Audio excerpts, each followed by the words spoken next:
This season of anime has been packed with heavy hitter new series, returning powerhouses, and even some spin-offs that will surely rock the anime world. I'm sure many of you don't need me to tell you, over the last decade, the anime landscape has changed greatly. We have the internet to thank for that and the predication of easily accessible data. Never in the lifetime of humans has it been so easy to access your favorite shows on a billion different streaming platforms. Who promises you the world but region blocks you, hides exciting new titles by not advertising them, or just lets you know that you're too poor for this site, so don't even bother asking for premium titles.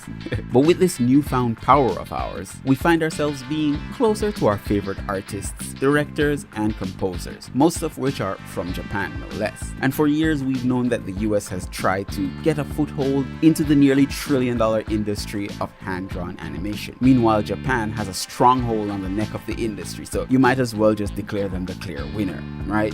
That, of course, would only be true if it was only the US and Japan within this industry. Over the last few years, other countries have thrown their hat into the ring, and one of them seems to be kicking up a decent enough storm to grab a substantial amount of eyes. Yes, we're talking none other than China's booming anime and manhwa market, who in 2024, which was last year by the time this video comes out, has generated more than $1 billion, and more recently, Ne Zha 2, as of February 2025, has shattered records by earning over 12.3 billion yuan.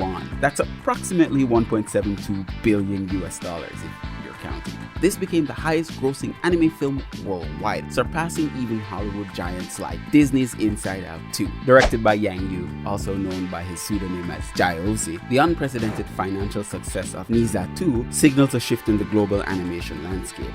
It proves that Chinese animated films are not only capable of competing on a world stage, but also redefining expectations within their cultural richness and narrative depth. Ne Zha 2 is more than just a box office sensation. It's a cultural achievement that marks a significant turning point for Chinese animation, showcasing the nation's creative potential and expanding the global audience's appreciation for Eastern mythology and storytelling, which leads me into one of China's other anime that's currently airing this season.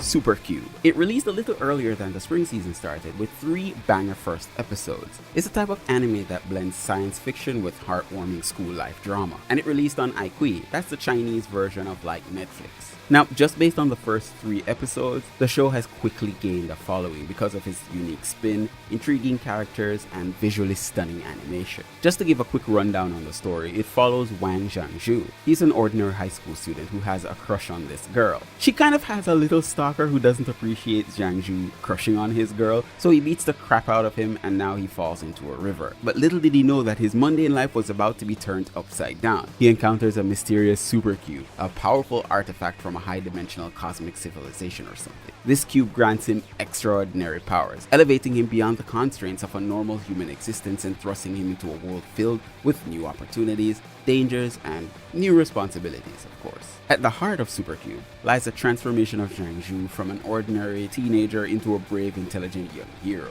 He learns to wield his new powers. He also has to navigate complex social dynamics, including trying to deepen his relationship with Shangyo. That's his crush, by the way. And I must say, this girl gets into more trouble than a raccoon at a Tupperware convention. The show doesn't stray away from portraying gore, violence, or dangerous stunts, which the showmakers make sure to let you know not to attempt this, as they know that you're too dumb not to. It also shows a bit of emotional growth, as Shen Yao's confession and her subsequent abduction propels Zhangzhu into a perilous multiverse filled with unpredictable adversaries, some of which are animated like complete garbage or on a godlike budget. Thematically, Super Cube explores justice, power, and the human capacity for growth. Zhangzhu's journey through surreal and bizarre universes challenges him to define what it means to be fair and heroic in a world that often lacks clear moral boundaries. These layers of philosophical and ethical exploration adds depth to what might otherwise be a standard action-adventure story. Visually, the animation stands out with its rich detail, dynamic fight scenes, and imaginative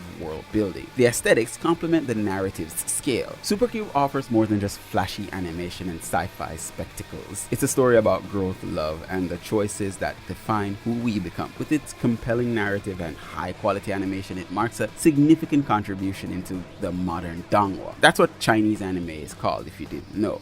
With that said, Supercube isn't without its faults, which segues me into my main topic of this video. And this anime not only gave me animation whiplash, but a little PTSD. And you're probably thinking, how can an anime do something like that? Well, it's all because of one particular scene. Some of you already know which scene I'm talking about. If you've watched my previous video, which I wrote down what anime I'm watching for the season, which wasn't really a lot, but Supercube was highlighted on there as one that I would drop because of this scene. Yeah. And yes, that's right, that's all the same anime, and I thought the same thing. What the hell happened here? I was supposed to drop this anime right after the disaster that was episode 6 until I saw this.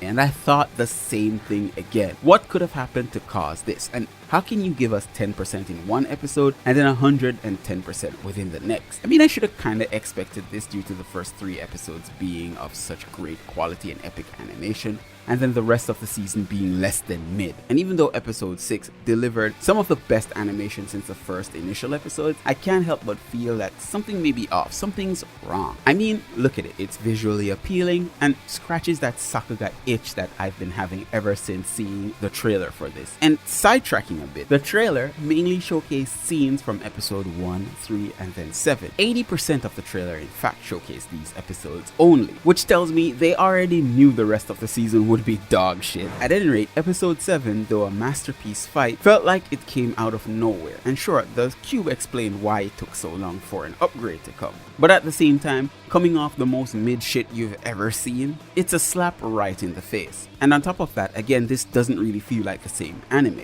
And I believe it's due to how this scene is portrayed. The lighting seems off and the character movements seem off. And I know I keep going back to this, but episode 1 and the characters seem like they were taken straight from a painting and thrust into a brand new world, and we're just here observing it. Their movements felt deliberate, calculated, and most of it carried a certain weight. Episode 7 didn't seem to have any of that. What we got was characters flipping and kicking for absolutely no freaking reason, environmental objects having no weight or mass to them just breaking apart like dominoes stacked together, wonky shadow work, and the most egregious of them all, hand waving. I don't think so. From a purely, oh my god, this is animated the hell out of point of view, this scene is absolutely stellar, but from a technical point of view, it's absolute shit, and that's me putting it lightly. The fight had little or no pacing, no cooldown period whatsoever for us to catch our breaths, no build up, no letdown, or no natural flow at all. The movements seemed forced and flat, and it felt like the fight had no direction. Sure, I enjoyed this fight, no doubt, but it wasn't good by any means. It was just animation for animation's sake. Supercube had so much potential. It kicked off with 3 banger, incredible, strong episodes, which made it feel like it was going to be a sleeper hit of the season. The premise was solid and the characters had charm, and the visuals earlier on were breathtaking. But somewhere along the lines, it just all collapsed. It went from vibrant, handcrafted artistry to scenes that looks like they were rushed out in a panic. Episode 6 was definitely the breaking point for me. A full-on nauseating quality that made me drop the series altogether. And then episode 7 came out of nowhere to try and win me back with a mix of high-octane action and flashy visuals. It all raised so many questions about the consistency and direction of this project. FYI, it didn't win me back at all.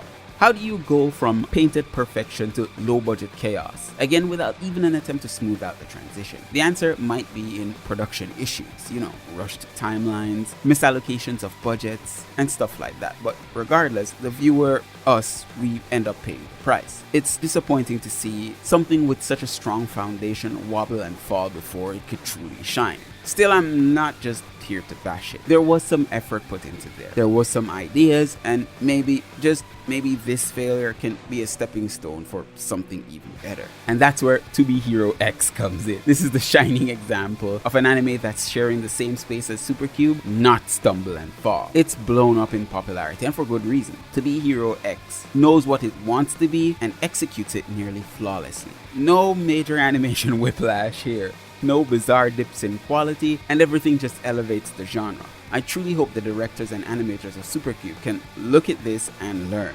Not just copy and paste it, but to be inspired to find the same level of cohesion and polish. Use Super Cube's shortcomings as a fuel for growth. But let's be honest, we absolutely don't want a season 2 of this mess unless there are serious changes. But at the same time, don't just take my word for it. Don't let Twitter clips or TikTok edits shape your entire perception. Go ahead and watch the show for yourself. For me, it might be cracked in some areas, but for you, it might be a shining piece of gold. Who knows? We all know that a 30-second meme doesn't do justice to a full story, good or bad. So watch it and come back here and share your opinion. If you've already watched it, why not just share it and let me know? So that wraps up my thoughts on Super Cube. It's a wild ride filled with highs and mainly lows and everything in between. But it's one that sparked a burning thought in my mind. Where is anime really going? And can we not go down the same toxic route we did a few years ago with Studio Mappa and their craziness? Whether you love it or hate it or found yourself somewhere in the middle, I want to hear from you. Drop your comments below. Let's talk about it. Don't forget to like the video if you enjoyed it and share with your fellow anime fans. And of course,